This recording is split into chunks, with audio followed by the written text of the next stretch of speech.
میرے امام کا ایک ہی بیٹا حضرت امام زین العابدین، ان کے 6 بیٹے کتابوں میں آتے ہیں، کم اور زیادہ کی روایتیں بھی ملتی ہیں۔ امام زین العابدین ایک لخت جگر اور ایک خاندان کی سپہ سالار بی بی، کون بھلا؟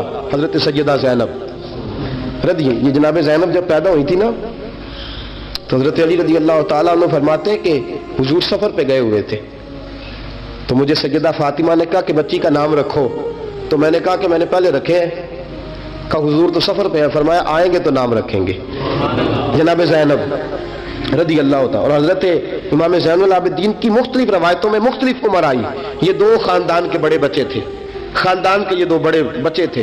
میرے دوستو، یہ جو ایک اہم مسئلہ آپ کے گوش گزار کروں، پہلے یہ ہوتا تھا پہلے کہ خلافت روحانی بھی اور سیاسی بھی ایک ہوتی تھی، امام حسن تک ایک رہی، روحانی خلافت بھی اور سیاسی خلافت بھی ایک رہی۔ مسئلہ تھوڑا باریک ہے، تھوڑا سا آپ کو میرے بات غور سے سننی پڑے گی۔ پہلے خلافت ایک ہوتی تھی، روحانی بھی اور سیاسی بھی۔ حضرت ابو بکر صدیق رضی اللہ تعالیٰ عنہ سیاسی کام بھی کرتے تھے مسجد نبی کے منبر پر بیٹھ کر، اور ساتھ ساتھ لوگوں کو روحانیت کی طرف بھی توجہ دلاتے تھے، اللہ اللہ بھی سکھاتے تھے، لوگوں کو نماز بھی پڑھاتے تھے، جمعہ بھی پڑھاتے تھے، سارا کچھ ہوتا تھا۔ جناب امام حسن تک یہ کام رہا، حضرت عمر فاروق، حضرت عثمان غنی، جناب علی مرتضیٰ اور امام حسن تک یہ سلسلہ رہا۔ پھر خلافت 2 حصوں میں بٹ گئی، ایک ہو گیا سیاسی خلیفہ جو حکومت چلائے، اور ایک ہو گیا روحانی خلیفہ جو لوگوں کو اللہ اللہ بتائے۔ وہ جو خلافت تھی نا روحانی، وہ آج تک آ رہی ہے، صوفیاء کے ذریعے، علماء کے ذریعے، نیک اور پارسا لوگوں کے ذریعے وہ اللہ اللہ بتاتے ہیں، وہ اللہ اللہ بتاتے ہیں، پھر اپنا خلیفہ بناتے ہیں، پھر وہ اللہ اللہ بتاتا ہے۔ یہ وہ ہے خلافت۔ حضرت امام زین العابدین رضی اللہ تعالیٰ عنہ کو بادشاہ وقت نے بلایا نا اپنے پاس، تو زین العابدین نے فرمایا میں نہیں جاؤں گا، میں جاؤں گا۔ عبد المالک بن مروان نے بلایا اور امام زین العابدین کو کہا کہ آپ کو ضرور آنا پڑے گا۔ آپ نے فرمایا اس کی وجہ؟ اس نے کہا وجہ یہ ہے کہ آپ کی طرف لوگوں کا رجوع بہت ہے، لوگوں کی توجہ بہت ہے، دل کھینچے چلے جاتے ہیں۔ امام زین العابدین نے فرمایا سارا زمانہ بھی میری طرف آئے، پھر میں بادشاہ کے دربار میں، بادشاہ بزرگوں کے پاس آئے تو ان کی عزت بڑھتی ہے، اور اگر نیک لوگ بادشاہوں کے دروازوں پہ جائیں تو ان کی عزت گھٹتی ہے۔ فرمایا میں نہیں جاؤں گا۔ اس نے کہا کہ امام مجھے سمجھ کوئی نہیں آتی۔ امام زین العابدین سے کہنے لگے مجھے سمجھ کوئی نہیں آتی کہ بادشاہ میں ہوں لیکن راشا آپ کے پاس ہوتا ہے۔ عجیب تماشا ہے کہ لوگوں کی تلواریں میرے ساتھ رہتی ہیں، دل آپ کے ساتھ دھڑکتے ہیں۔ میں دیکھتا ہوں کہ مدینے کے بعد ایک کٹیا میں آپ رہتے ہیں، کٹیا میں، لیکن میں دیکھتا ہوں کہ سورج بھی چڑھتا ہے تو آپ کو سلامی دے کے چڑھتا ہے، اور چاند بھی نکلتا ہے تو حسین کے بیٹے کے قدم چوم کے نکلتا ہے۔ امام زین العابدین رضی مدینے سے باہر چلے گئے، ڈیرا لگا لیا عمر بھر اسی جگہ، نام تو علی اوس تھا نا آپ کا، لیکن زین العابدین عبادت کرنے والوں کی زینت۔ میرے امام نے خلیفہ عبد المالک بن مروان سے کہا تو باز آ جا، میں حسین کا بیٹا ہوں، مجھے لوگوں کو اللہ اللہ سکھانے دے۔ اب میں تخت خلافت پہ بیٹھ کر نہیں، میں چٹائی پہ بیٹھ کے دین پڑھاؤں گا، اب میں فرش زمین پہ بیٹھ کے لوگوں کو اللہ اللہ سکھاؤں گا۔ امام زین العابدین کو خلیفہ عبد المالک بن مروان ہوا پتہ کیا تھا؟ تھوڑی سی تاریخ بتا دوں۔ یزید کے مرنے کے بعد اس کا بیٹا آیا، وہ 40 دن تک رہا، میں نے 10 محرم کو بتایا تھا۔ اس نے کہا میں اپنے باپ کو بھی اس قابل نہیں سمجھتا تھا، چھوڑ کے چلا گیا۔ اس کے بعد حضرت عبداللہ ابن زبیر رضی اللہ تعالیٰ عنہ جو تھے، وہ کیونکہ مکہ اور مدینہ اور حجاز کے لوگوں نے انہیں اپنا امیر بنا لیا تھا، جب یزید کے بیٹے نے خلافت چھوڑی تو وہ پورے ملک کے ایک جو ہے وہ امیر بن گئے۔ ان کے درمیان ہی مروان نے سازش کی، مصر اور شام پہ اس نے اپنا تسلط جما لیا۔ مروان مرتے وقت اپنے بیٹے عبد المالک بن مروان کو بنا گیا امیر۔ عبد المالک بن مروان بڑا ظالم، بڑا خونخوار، بڑا بد تہذیب آدمی تھا۔ امام زین العابدین سے کہنے لگا کہ آپ کو آنا پڑے گا۔ آپ نے فرمایا میں کوئی نہیں آؤں گا۔ اس نے امام زین العابدین کو گرفتار کرایا۔ بہت سارے بزرگوں نے لکھا ہے، بالخصوص امام کشیری نے رسالہ میں لکھا، گرفتار کرایا، ہاتھوں میں بیڑیاں، پیروں میں بیڑیاں۔ امام زین العابدین جس طرح نکلے تھے نا کربلا سے اور دمشق آئے تھے گرفتاری کے عالم میں، اور پھر دمشق سے مدینے آئے تھے، اسی عالم میں پھر گرفتار کرایا۔ اور خلیفہ عبد المالک بن مروان کے سامنے جب امام زین العابدین پہنچے تو آپ نے کہا کہ تو نے دیکھا ہے نا میرے باپ کے قاتلوں کا کیا انجام ہوا تھا، تو نے دیکھا ہے میرے باپ کے قاتلوں کا، بعد آ جا۔ اس نے کہا کہ یزید کے پاس طاقت تھی، اس نے آپ کو گرفتار کرا لیا تھا، اب میرے پاس طاقت ہے، میں نے بھی گرفتار کرا لیا ہے۔ امام زین العابدین سے کہنے لگا آپ کے پاس طاقت ہے تو دکھائیے، آپ کے پاس ہے طاقت تو دکھائیے۔ امام زین العابدین رضی اللہ تعالیٰ عنہ نے فرمایا تجھے کہا چیلنج نہ کر، میں درویش ہو گیا ہوں، ایک طرف لگ گیا ہوں، ایک کونے میں جا کے بیٹھ گیا ہوں، مدینے سے باہر جا کے میں نے ڈیرا لگایا، بس مجھے اب چھیڑ مت، مجھے اپنا کام کرنے دے، مجھے لوگوں کو دین سکھانے دے، اللہ اللہ بتانے دے، تو جان، تیری حکومت جانے، تیری سلطنت جانے، میں تیرے کام میں دخل نہیں دیتا، تو میرے کام میں دخل نہ دے، مجھے اللہ اللہ کرنے دے، اللہ اللہ کرانے دے۔ کہنے لگا میرے پاس طاقت ہے، میں نے گرفتار کر لیا ہے۔ امام زین العابدین رضی اللہ تعالیٰ عنہ کے ہاتھ اور پاؤں میں بیڑیاں تھی، امام زین العابدین کی زبان سے نکلا اللہ اللہ اللہ۔ تیسری دفعہ جب آپ کی زبان سے اللہ نکلا، ساری بیڑیاں ٹوٹ کے زمین پہ گر گئیں۔ امام زین العابدین کے لیے اٹھنے لگا، فرمایا بیٹھ جا زمین پہ۔ خلیفہ زمین پہ بیٹھا، امام زین العابدین رضی اللہ تعالیٰ عنہ نکلے۔ مجھے نہ کہنا روایت ضعیف ہے، روایتیں ضعیف ہوتی ہیں، عقیدے مضبوط ہونے چاہیے۔ حضرت امام زین العابدین پلٹے اور پلٹ کے کہنے لگے طاقت پہلے بھی ہمارے پاس تھی، طاقت آج بھی ہمارے پاس ہے، جب رب کہتا ہے ہم استعمال نہیں کرتے، اور جب کہہ دیتا ہے تو ہم استعمال کرنا شروع کر دیتے ہیں۔ بس اللہ کی رضا پہ راضی ہے۔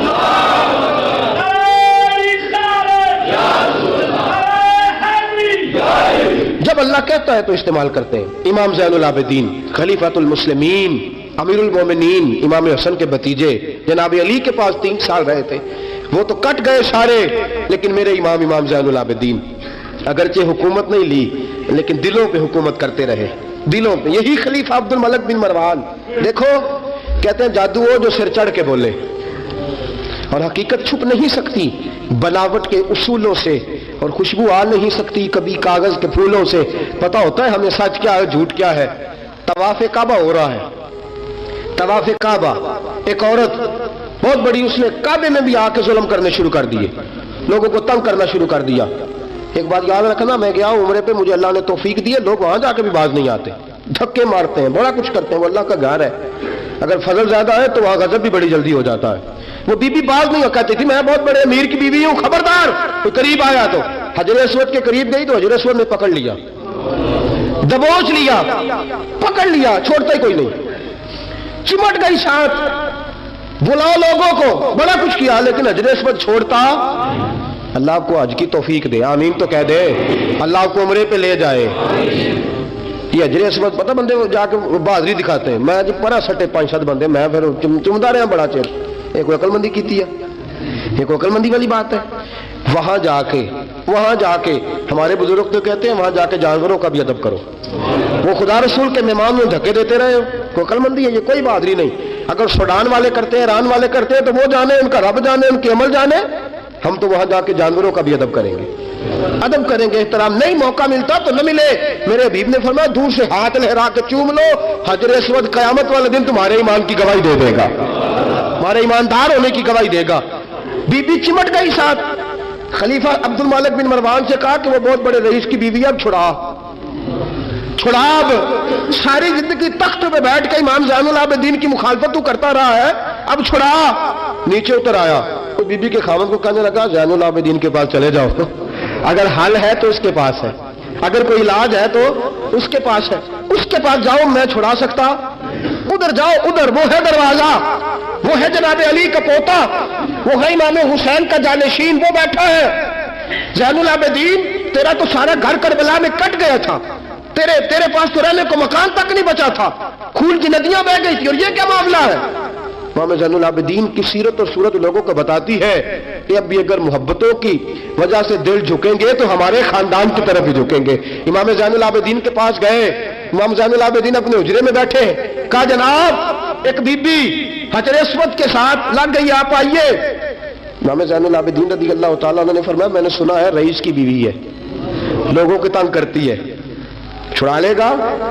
انہوں نے کہا حضرت جی وہ بھی آیا ہوا ہے، وہ کہتا ہے اگر چھڑا سکتا ہوتا تو پہلے بھی چھڑا لیتا، مہربانی کرے۔ امام زین العابدین اٹھے، ان کے ساتھ گئے، اس بی بی سے جا کے کہنے لگے تو توبہ کرتی ہے؟ توبہ کرتی ہے؟ کہنے لگی کرتی ہوں۔ امام زین العابدین کے ہاتھ اٹھے، اور لفظ کیا ہے؟ یا اللہ تو جانتا ہے نا میں کون ہوں، لفظ کیا ہے؟ امام زین العابدین کی دعا سنو، دعا پر میں مولا تو جانتا ہے میں کون ہوں، میں کون ہوں؟ راضی کہتے ہیں امام زین العابدین کی زبان پر لفظ ہے یا اللہ تو جانتا ہے نا میں کون ہوں، बीबी धड़ाम से पीछे गिरी और कहने लगी अल्लाह अकबर, धड़ाम से पीछे गिर गई। अल्लाह अकबर। अली का घर भी क्या घर है कि जिस घर का हर एक बच्चा जिसे देखो वही शेरे खुदा मालूम। और मेरे आला हज़रत फरमाते हैं तेरी नस्ल पाक में है बच्चा बच्चा नूर का, तू है ऐने नूर, तेरा सब घराना नूर का। जनाब इमाम ज़ैनुल आबिदीन रज़ी अल्लाह तआला अन्हु क्या कहते हैं, या अल्लाह तू जानता है ना मैं कौन हूँ। एक वो थे जो मिट गए, मिटते हैं, मिट जाएंगे, मिटते हैं, आदा तेरे न मिटा है न मिटेगा कभी चर्चा तेरा। एक वो थे जो मिट गए और एक ये मेरे इमाम का साहबजादा है। और मेरे दोस्तों वो जो बात मैंने पहले कही ना, ये अकड़े रहे, ये जालिम अकड़े रहे, मर गए। मेरे इमाम का ये साहबजादा, एक साहबजादा मदीना मुनव्वरा के एक कोने में एक नुकर में सारी जिंदगी। लोग कहते हैं कि इमाम ज़ैनुल आबिदीन का हाल ये था, नमाज शुरू करते इतनी लंबी नमाज पढ़ते कि भूल जाते सारा जमाना। इमाम ज़ैनुल आबिदीन नमाज पढ़ रहे हैं, घर में आग लग गई है। छोटा बच्चा आपका छोटा साहबजादा करीब सोया हुआ है। इमाम ज़ैनुल आबिदीन रज़ी अल्लाह तआला अन्हु नमाज पढ़ रहे हैं, आग लग गई, बच्चा करीब सोया, लोग आए, शोर मच गया, आग बुझाते रहे, बच्चे को उठा के ले जाते रहे। नमाज के बाद इमाम ज़ैनुल आबिदीन ने देखा, फरमाया ये क्या है, ये खाक किस किस्म की। मैंने कहा हज़रत जी घर में आग लग गई थी, आपको पता ही नहीं। कहा क्यों, क्या हुआ? कहा हम सारा जमाना आग बुझा रहा था, आप नमाज पढ़ रहे थे। फरमाया तुम दुनिया की आग बुझा रहे थे, मैं नाना मुस्तफा की उम्मत पर दोज़ख की आग बुझा रहा था। तुम दुनिया की आग बुझा रहे थे, मैं हुजूर की उम्मत के लिए दोज़ख की आग बुझा रहा था। तुम दुनिया की बुझाते रहे, मैं दोज़ख की बुझा रहा। ये इमाम ज़ैनुल आबिदीन है, वो सारे मिट गए। और ये इमाम कैसी आजिज़ी, कैसी इनकिसारी। हजरत इमाम हसन बसरी ये खलीफा है इमाम ज़ैनुल आबिदीन के भी, और खलीफा है हजरत इमाम बाकर के भी। इमाम बाकर इमाम ज़ैनुल आबिदीन के बेटे हैं, इमाम जाफर सादिक उनके पोते हैं। हजरत इमाम ज़ैनुल आबिदीन रज़ी अल्लाह तआला अन्हु के बारे में हजरत हसन बसरी फरमाते हैं कि रात का सन्नाटा था, काबे में उस वक्त इतना राश नहीं होता था, मैं करीब ही ठहरा हुआ था। आधी रात का वक्त एक नौजवान के रोने की आवाज़ आई, या अल्लाह मेरे गुनाह बख्श दे, या अल्लाह मुझे माफ़ कर दे, या अल्लाह मुझे माफ़ कर दे। वो चीखता। इमाम हसन बसरी फरमाते हैं कि मैं सोया हुआ था अपने उजरे में, काबे के करीब ठहरा हुआ था।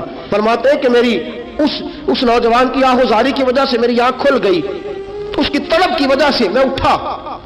तो फरमाते हैं कि मैंने सोचा बहुत बड़ा कोई गुनाहगार आ गया है। फरमाते हैं कि वो क्या कहता है, जब मैं उठा हूँ काबे के करीब गया हूँ कि जाकर तसल्ली देता हूँ, तो उसकी जुबान से जुमला निकला, कहने लगा या अल्लाह मुझे क़यामत में जलील न करना, ऐ अल्लाह अगर मेरे अमल अच्छे नहीं तो मुझे क़यामत के दिन अंधा करके उठाना, मैं तेरे नेक बंदों के सामने क्या जवाब दूंगा। फरमाते वो नौजवान तड़पता है, रोता है। हजरत हसन बसरी फरमाते हैं कि मेरे पहुंचते पहुंचते वो इतना बुलंद आवाज से तड़पने लगा कि बेहोश होकर जमीन पे गिरा। आप फरमाते मैं करीब गया, उस नौजवान के करीब गया तो बड़ी खूबसूरत खुशबू मुझे आई।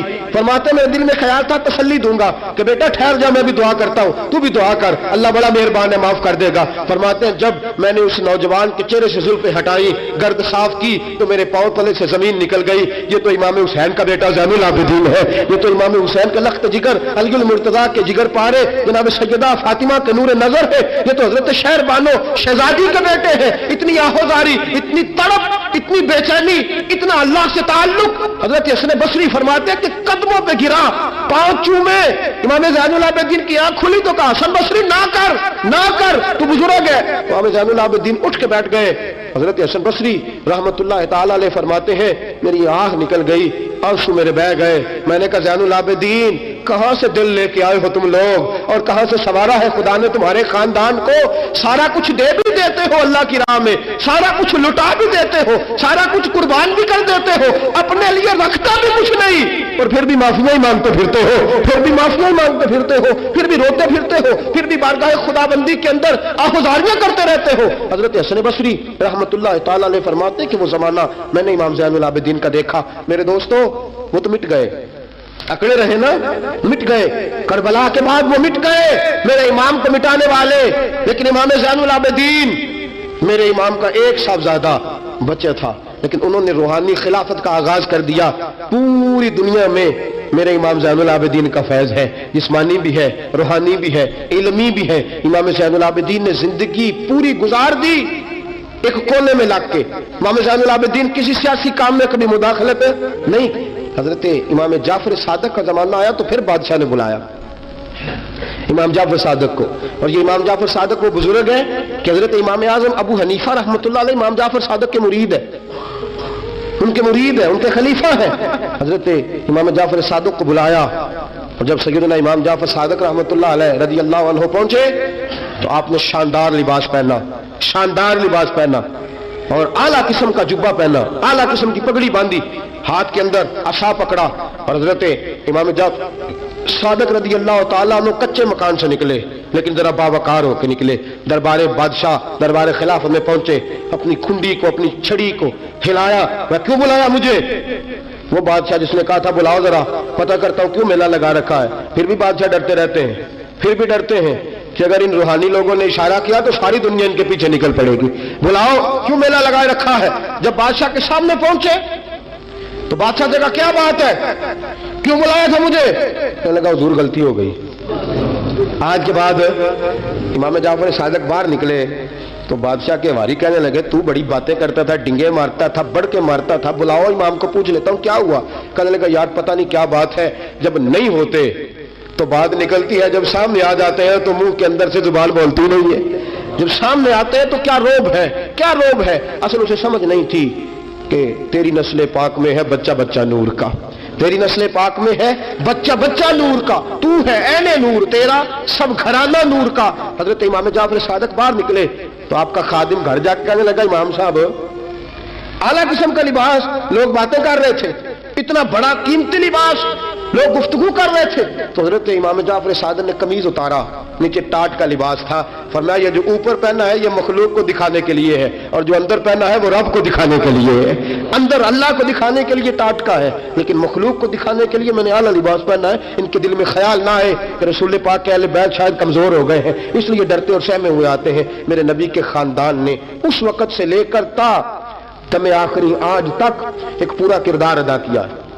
सादात का दीन में एक पूरा किरदार रहा है, तहरीर के मामलात में, तकरीर के मामलात में, तदरीस के मामलात में सादात का पूरा किरदार रहा। वक्त गुजरने के साथ साथ कभी सैयद गौसे आजम की शक्ल में आए और कभी सैयद मोइनुद्दीन चिश्ती अजमेरी की शक्ल में आए और कभी सैयद अली हजवेरी दाता गांज बख्श की शक्ल में आए और कभी ये सैयद हजरत शाह आले रसूल मां रहलवी की शक्ल के अंदर आए और कभी ये सैयद मीर अब्दुल वाहिद बिलगरामी की शक्ल में आए। ये सादात आते रहे, अपने अपने दौर में चमकते रहे, अपने अपने दौर में दीन का फरीजा सर अंजाम देते रहे। इन्होंने फिर एनाने हुकूमत वालों को कहा कि ठीक है अगर तुम समझते हो कि इस तरह हमें दीन नहीं फैलाने देते तो हमें अल्लाह ने तौफीक दी है, हमें अल्लाह ने ताकत दी है, अल्लाह ने हमें रूहानियत दी है, हम उस रूहानी तर्ज के साथ दीन फैलाएंगे। मेरे दोस्तों अगरचे कुव्वत और इख्तिदार भी हमेशा इन्हीं के पास रहा।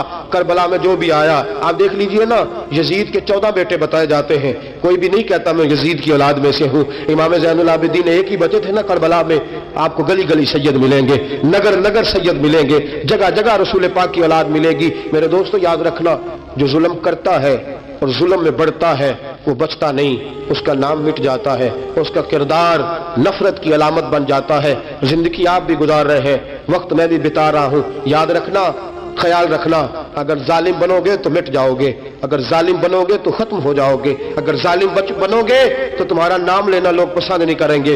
जुल्म का निशान बन के ना रहना, मोहब्बत की अलामत बन के रहना। अगर कभी मार भी खानी पड़ी तो वक्ती तौर पे खा जाना, थोड़ी देर के लिए मार खा के देखना।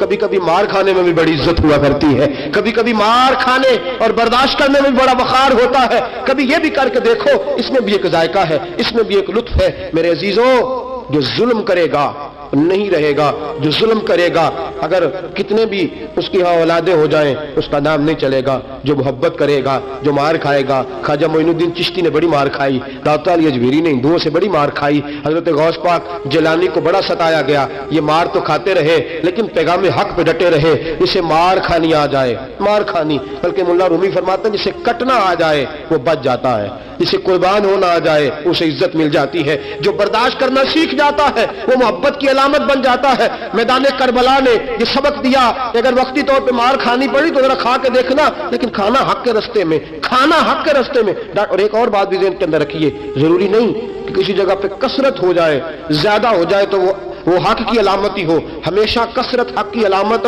इत्तबिउ सवादिल आज़म वाला मामला दूसरा है, लेकिन कसरत हमेशा सदाकत की अलामत नहीं होती। यजीद के साथ थे तो बहुत ज्यादा, लेकिन कभी भी दिल के साथ उन्होंने यजीद की सपोर्ट नहीं की। थे बहुत इमाम हुसैन के साथ, उस वक्त तो थोड़े थे, लेकिन जरा आज तक देखिए कितने हैं जो इमाम हुसैन से प्यार करते हैं, मैदान करबला से लेकर आज तक। और फिर किसी ने कहा था ना, इंसान को बेदार तो हो लेने दो, हर शख्स पुकारेगा हमारे हैं हुसैन। फिर देखना सुबह कयामत तक कितने हैं।